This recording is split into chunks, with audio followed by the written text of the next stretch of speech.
വയനാട് മുത്തങ്ങയിൽ വീണ്ടും MDMA വേട്ട. കാറിൽ കേരളത്തിലേക്ക് കടത്തുകയായിരുന്ന 76 ഗ്രാം MDMAയുമായി 2 പേരാണ് പോലീസ് പിടിയിലായത്. രഹസ്യ വിവരത്തിന്റെ അടിസ്ഥാനത്തിൽ സുൽത്താൻ ബത്തേരി പോലീസും ഡാൻസ് ഓഫ് ടീമും ചേർന്നാണ് ഇവരെ കസ്റ്റഡിയിലെടുത്തത്.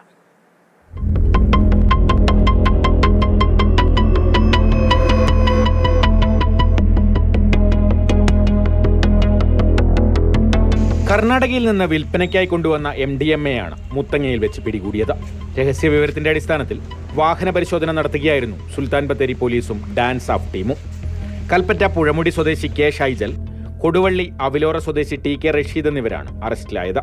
ഇവർ സഞ്ചരിച്ചിരുന്ന കാറിൽ നിന്ന് 76.44 ഗ്രാം MDMA പോലീസ് കണ്ടെടുത്തു. ഡ്രൈവർ സീറ്റിന്റെ പിൻഭാഗത്തായി ഒളിപ്പിച്ച നിലയിലായിരുന്നു മയക്കുമരുന്ന്.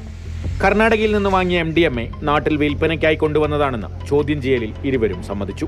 കർണാടക ഭാഗത്തു നിന്ന് വരുന്ന ഇത്രാനം ഒരു വണ്ടിയിൽ കാറാണ്. കാറിൽ 2 ആളുകളുണ്ട്. അവർ നിരോധിത മയക്കുമരുന്ന് കടത്തിക്കൊണ്ടുവരുന്ന ഇൻഫർമേഷൻ കിട്ടിയിരുന്നു. അതിന്റെ അടിസ്ഥാനത്തിലാണ് ഞാനും പാർട്ടിയും പോയത്. മുത്തങ്ങ വെച്ച് നമുക്ക് ആ വാഹനം തടഞ്ഞു നിർത്താൻ പറഞ്ഞു. അതിനുശേഷം പരിശോധന നടത്തി 76.44 ഗ്രാം MDMA. ഇവർ സഞ്ചരിച്ചിരുന്ന കാറും പോലീസ് കസ്റ്റഡിയിലെടുത്തു. മയക്കുമരുന്ന് സംഘത്തിലെ മറ്റുള്ളവരെ കണ്ടെത്താൻ അന്വേഷണം ഊർജിതമാക്കിയിട്ടുണ്ട്.